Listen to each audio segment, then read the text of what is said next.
And we are live. So, good afternoon, good morning, good evening, everybody, wherever you are. Grace Olugbodi, the creator of the Race to Infinity Maths game and the author of the Make Maths Fun book from Virginia. And I'm here today with Malcolm Levinkind, who has agreed to do a positive story for us about mathematics. Actually, we started doing horrifying stories about maths, so we have a separate series called 50 Horrifying Stories about Mathematics, which is all about people's learning experiences when they were younger, especially where they had bad experiences about mathematics, regardless of whether that turned positive in the end now or still stayed bad in the end. But then we met the lovely Malcolm, who agreed to do a story for us. However, his story is positive. And so we decided, okay, well, why not? We should actually start a series on positive stories about maths as well. And good thing we did, because I have a positive story about maths as well. So now I'll be able to tell my story on here. I wouldn't be left out anymore. So you're very welcome, Malcolm. Welcome to the show. Thanks nice for to be here. coming. Yes, thanks for coming. So, Malcolm, could you? I'll ask you to just tell us a little bit about you, so that our viewers know who you are and what you do and what you're all about. Okay, so I'm born in Zimbabwe, and I'm a specialist pediatric dentist. I have been in my private practice for the last 21 years, but throughout my career, I've actually worked as a junior dentist in hospital. I've spent time in the community dental service, and also I've been academic. I was a senior lecturer at the Royal London for a number of years, and I've also worked in industry for Procter & Gamble, and using my dental skills on the oral healthcare side. And essentially I've done literally all aspects of dentistry, but the last 20 something years has been in my own private practice here in London. I've got a key hobby of photography, and I have gotten myself involved in taking pictures of high-end ballet as a result of having ballet paparazzo ballet qualification from one of the top ballet photographers in Rome. So that's a bit about me. Right. Wow, that's interesting. So you're a pediatrician dentist. I'm a pediatric dentist, or a children's dentist. Right. So we do specialist training after you've done your general dental training, and you end up essentially treating any age range of children, usually from babies through adolescents to older children. In the States, they sometimes limit their practice by age. I see a lot of special needs individuals, and some of those I've been treating for over 20 years. So to all intents and purposes, they're adults. So I do see adults as well. Wow, but it's mostly the ones with special needs. So, and there are not many in private practice, because essentially the NHS has an option, and most parents choose that as their option, preferred option. Mm-hmm. Wow, interesting. Okay, and when you say babies, you mean like from age 0, like literally from the time they're born? Yeah, one of my the strings to my bow is that I actually run a breastfeeding clinic, and I do the surgery for tongue ties. That's the little bit of skin underneath the tongue that can sometimes impact on the baby's ability to be breastfed. And also many moms find it very painful, because they're basically being gummed to death, at least their nipples are. And so it's a fairly straightforward surgical procedure. It's quite precise. But I use lasers to carry out the procedure rather than classic scissors or even a scalpel. And I have an international reputation for doing that. So in our practice, we have access to lactation consultants. These are people with standalone qualifications to assist moms in initiating their breastfeeding and maintaining that breastfeeding relationship, because the WHO, going back to 2003, made a few recommendations. The first is the baby should be allowed to get to the breast within 2 hours, but if it's within, I think it's within 2 hours, you reduce the infant mortality rates statistically significantly. Wow. And ideally, they should be breastfed at least for 6 months entirely, and then you can start introducing appropriate additional foods whilst maintaining the breastfeeding. And they recommend it should be done right up to the age of 2, and some moms choose to do it for longer. The problem is Don't know that, about that. well, the problem is I that breastfed mine for a year and a year and 4 months, both of yeah, them, and that's pretty and it good. was But too long. at least, well, it's your show. I'm a guy. I wouldn't I don't get involved in the actual act. I just make sure they're able to do it. Yeah, So, but that's okay. interesting. But Wow. the benefits far outweigh Mm, just definitely. using formula. But the Uh-huh, problem uh-huh. is the UK has one of the lowest breastfeeding rates in Europe and one in the world. And even in developing countries, it's still down like less than 40% on an adequate basis. So instead of doing the breastfeeding, which boosts the immune system, reduces uh, diabetes incidence, and Mm, improves intelligence. Wait for that. And it's proven to last for at least 30 totally years. agree. That's the length of study. And the Yeah. benefits to the mom relate to reducing breast and cervical cancer. And the joint benefits in terms of mental health have all Mm, been researched and proven. But the formula manufacturers are so powerful, they play underhand and keep breaking the rules, and the advertising is so strong. mm, So it's in the public's eye that breastfeeding and formula milk is the same or just as beneficial. And there are lots of babies brought up without the benefits of breastfeeding, and they seem to make it, but you never know how much better things could be. And how also much with better it the could have been. yeah, and also with Okay. the benefits in terms of improved health, you save a lot of money. Mm-hmm. And one of the figures is that if you were to invest the appropriate amount of money in breastfeeding and promoting it, you would get a better return than investing the same amount of money in the stock market, especially now. Interesting. Especially So, now. Yeah, yeah, exactly. especially now. Especially now. So it's No, just a that's thought. that's interesting. Really, really lovely to have you on to be interviewing you today. Thanks. And I wanted to talk to you about mathematics. Mm-hmm. And I wonder if you would complete this sentence for me. Math is. Subject that I initially didn't see any point in getting involved with, so I put very little effort into it. Hmm. And once I got to the point of doing a PhD, I actually went back and did the basic Wow. courses and did some of the university courses. I need to know some calculus and the like, and ended up with a very theoretical PhD based around modeling electrical properties of dental hard tissues. And once I could see the benefit, I can also see why they sometimes call it the queen of sciences.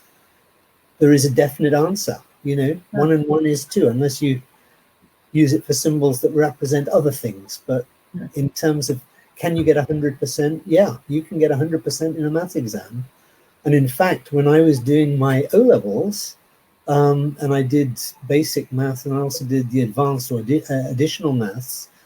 In the additional maths, if you solved the problem in a particularly clever way, it was possible to get 101%. And that doesn't exist. So 101%. exactly, and that was in a math exam at an O Wow. level. So anyway, so Mm, that's why I feel very positive. But it took a while to kind of get there. mm. So all through, that's quite interesting. So all through primary school, secondary school, university, No, college, no, and then university even for no. your That's not. BSc, you didn't. No, no, that's not the story. The story is I was born in Zimbabwe, Hmm. and at that time they had just declared independence. And my Mm. folks had already planned to come to the UK for my dad to do an MBA for 2 years at the LSE. And he was on the aeroplane the night Ian Smith declared independence, coming to check out schools and things for us, And when we eventually arrived, my folks had heard that Dulwich College was a good school to go to, but there's an entrance exam. So I went and took the entrance exam, and not only did I get in, they offered me a place to be a boarder on the grounds that my parents were going to be going back to Zimbabwe in a couple of years.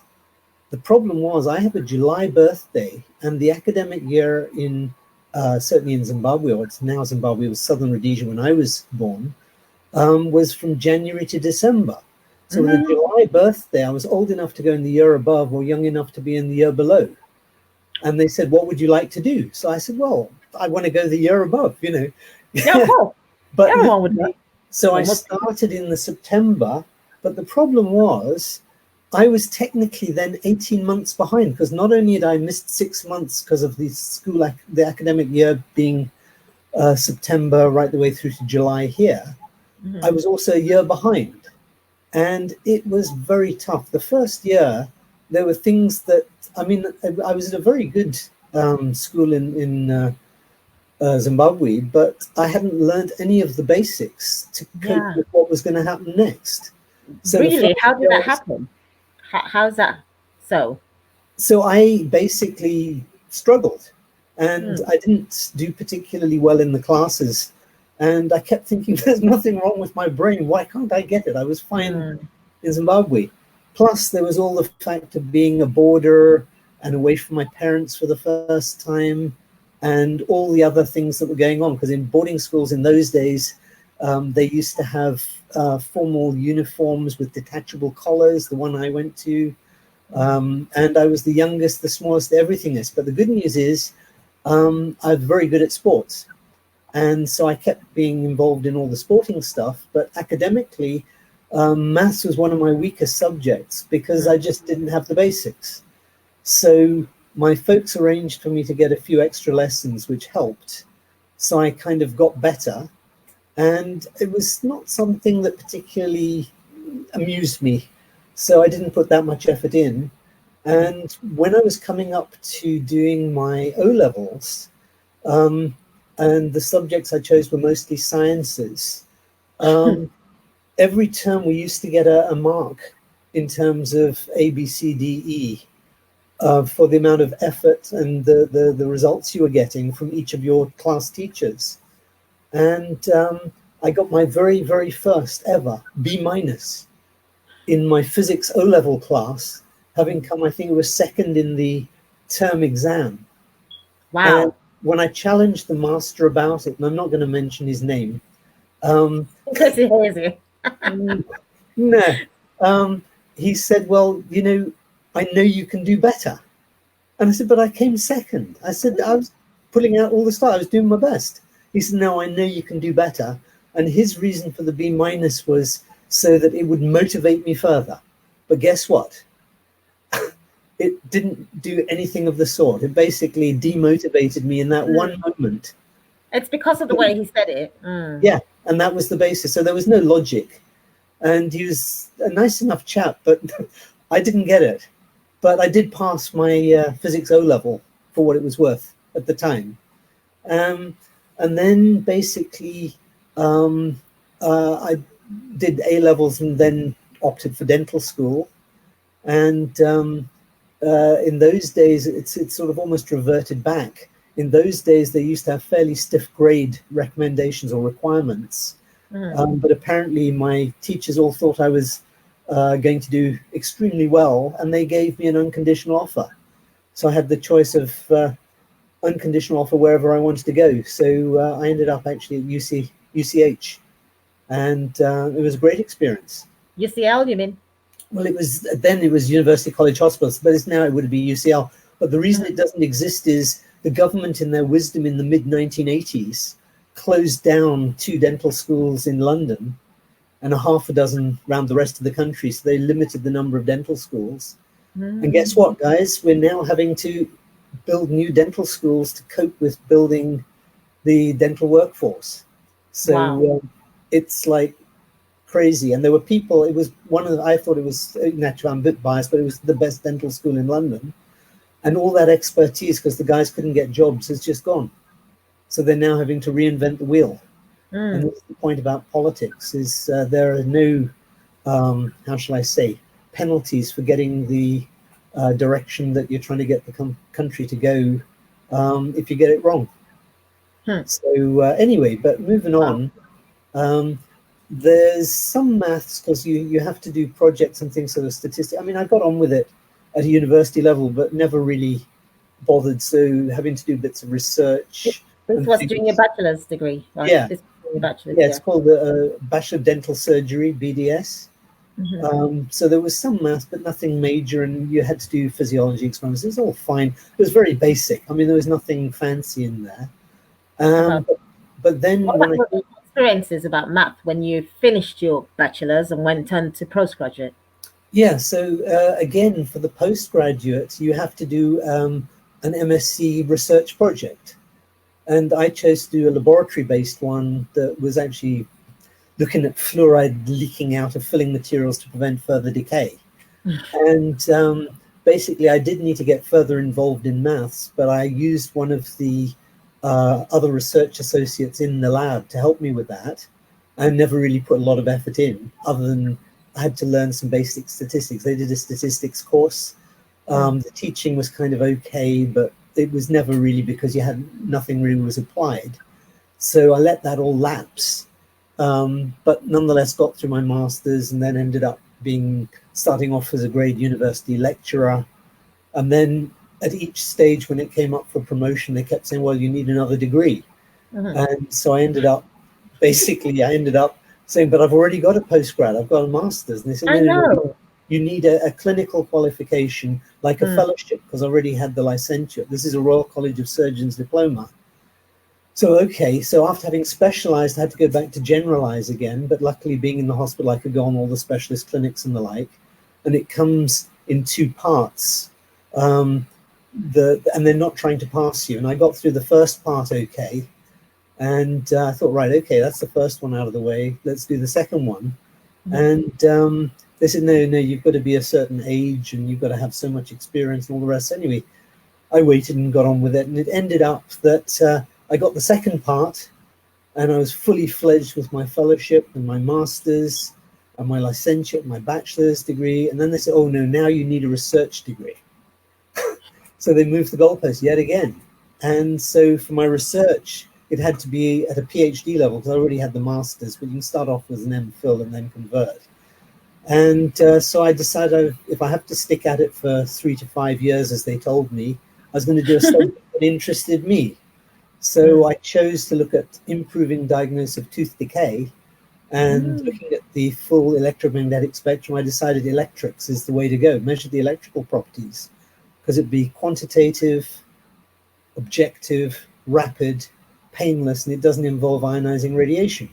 Mm. So I went and sought out all the different electrical techniques and found a technique that's in effect used by the electrochemists. It's called AC impedance spectroscopy, which apart from being a bit of a mouthful, it's all about I won't applying even this. try to pronounce it. I've done that many times, so it's practice. So you're applying an alternating current across the tissue Okay. and you're wiggling the ions in the pores backwards and forwards, so maintaining the equilibrium. And depending upon the sizes of the pores, the little holes, it'll tell you what the interaction is. And healthy dental tissues have got small pores, and if they demineralize, lose mineral, they get wider pores. Anyway, the upshot was I went down to Southampton and did my research starting down there, but I had to get in some very heavy math. So I ended up going back, doing some basic studies. Mm. Then, because it was applied, I could see a good reason for doing it. And when I was in Southampton in the electrochemical department, I had a nice pair of hands. So I was assembling glass electrochemical cells that the electrochemists couldn't assemble. And I was asking them questions about what they were doing. And once they converted the complex math into simple English that I could understand, Yeah. there were a couple of times I had an insight that they couldn't see because they were blinkered in how they'd learned how to Ah, do right. Mm-hmm. problem solving. So I Mm. was kind of like a unique individual. And it was around the time when they had people in the department. I don't know if you remember, it was the late 80s, early 90s with Stan Pons. It was cold fusion time. So there were all these guys trying to generate energy Yeah. and, meeting up with them, but they were just like, they are normal people, but amazing scientists. Mm. So I basically went back and studied, and I ended up actually modeling the electrical properties of dental hard tissues to build Wow. what I euphemistically call a better mousetrap. So you can actually diagnose tooth decay using an electronic gadget. And That's amazing. yeah, but the problem is when the university said to me, because I said, look, I'm going to publish, do you want to patent it? And they said, well, what's it about? And I said, well, it's about improving diagnosis of tooth decay. And the response was, nah, nah. So I did actually publish, but there are a few, Without them, without partnering with them. they wouldn't do it, no. So I published, but there are some intricacies that didn't get published because it wasn't relevant to the publications. So at some point I may pick up the patent again, but there are other people going on with the work. But the key issue is they could never understand what the hell I was doing, Yeah. modeling the electrical properties of the tissues.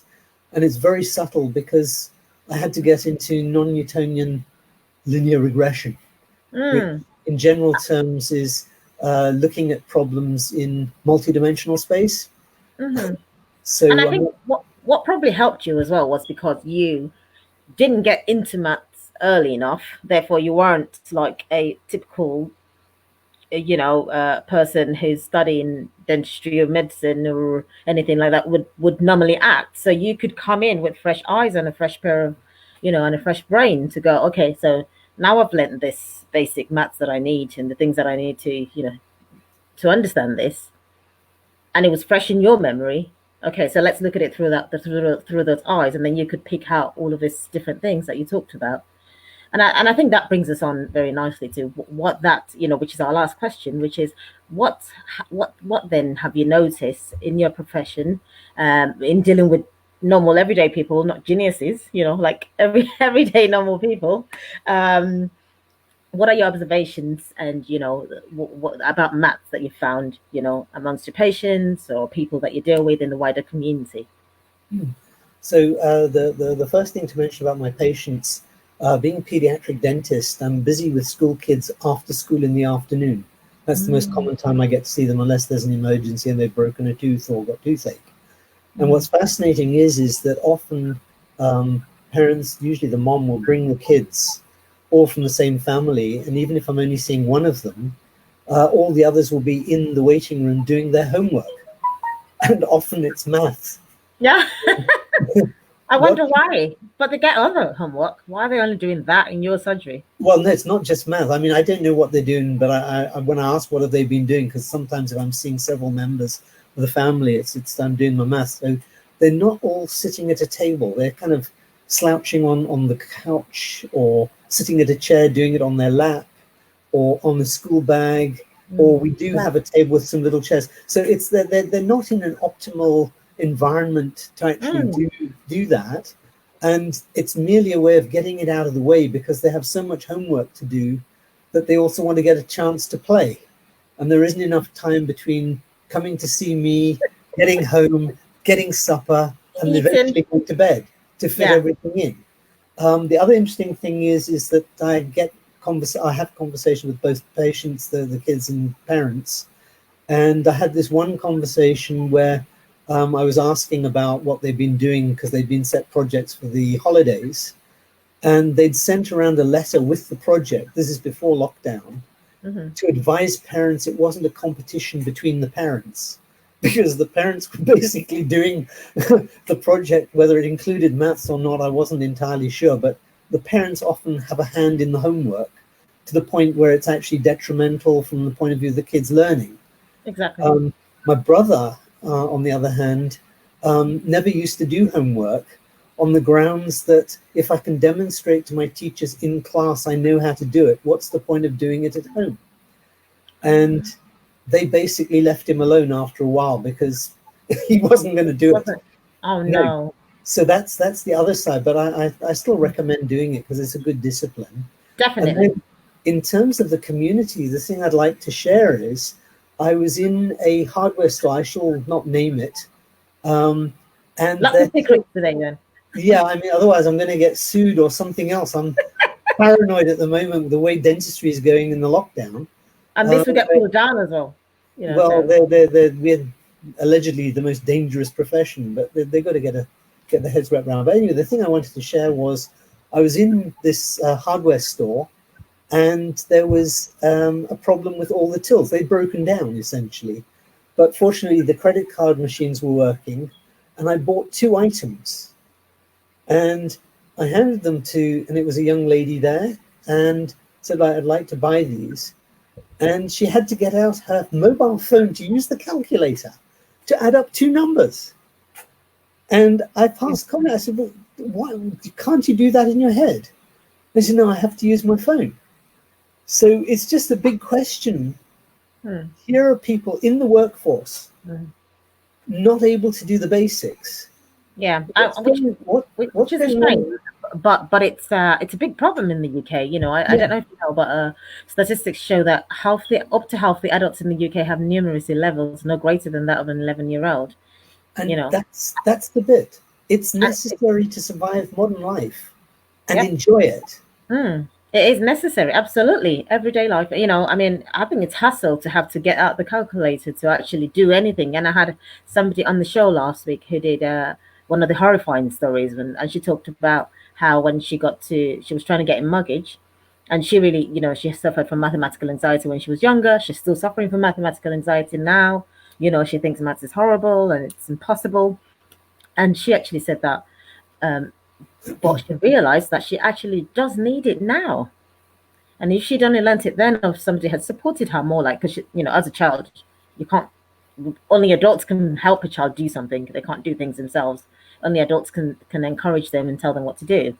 And she was saying that she actually needed to be able to understand how to calculate percentages because of her mortgage, and she didn't understand what the mortgage broker was saying to her, and she was actually quite embarrassed. And I said, well, why were you embarrassed? She said, because you should know it. She knew that she should know it, and people expected to know it, and rightly so, you should. So she really felt upset about that. So you're very right that the basic maths that our children are doing, or that we did as children, definitely will come back to haunt at some point if it's not if we're not comfortable with it, or we're not confident with it. It would always come back as adults. Funny, and you found that as well in your, whether it's through their PhD or studies or everyday life or work, or when the children are needing support with maths, or one way or another, it always comes back. It does indeed. And just before we close, I just wanted to make it clear, in case anyone doesn't actually recognize me, this is my beard. It's a non-shaving holiday lockdown. So it is the same guy. There's only one Malcolm Levinkind who's a pediatric dentist. So hi to anyone that knows me. And Are you sure it's got nothing to do with the fact that you went and got No. But my dad has a phrase, and he's pretty much bald, and he says that hair doesn't grow on brains. So he's thinking about using me for his hair transplant. Hilarious. Well, thank you very much, Malcolm, for coming to the show. It's been really great having you, and really loved your interesting stories. And I hope that we've been able to help parents here understand how mathematics links to real life. Not necessarily always straight away. I mean, it does link to real life anyway, all the time, even straight away. But children may not necessarily understand that it links to real life when they're doing it. But as they grow up, your children are always going to come back to need it. And so this is another of our stories, to real life stories, to encourage parents to support their children more with being comfortable with maths and being confident with maths. And if you can go a step further, help your children love maths. That would be my takeaway. But thank you so much, Malcolm, for coming on the show. It's been great having you. And now I recognize that next time I see you, I probably won't recognize you, but I'll understand that is the real you. There's still a real me. It's just underneath this facade hair. Anyway, thanks for that, Grace. Thanks very much. Okay, bye for now. Thank you. Bye. Bye, everyone.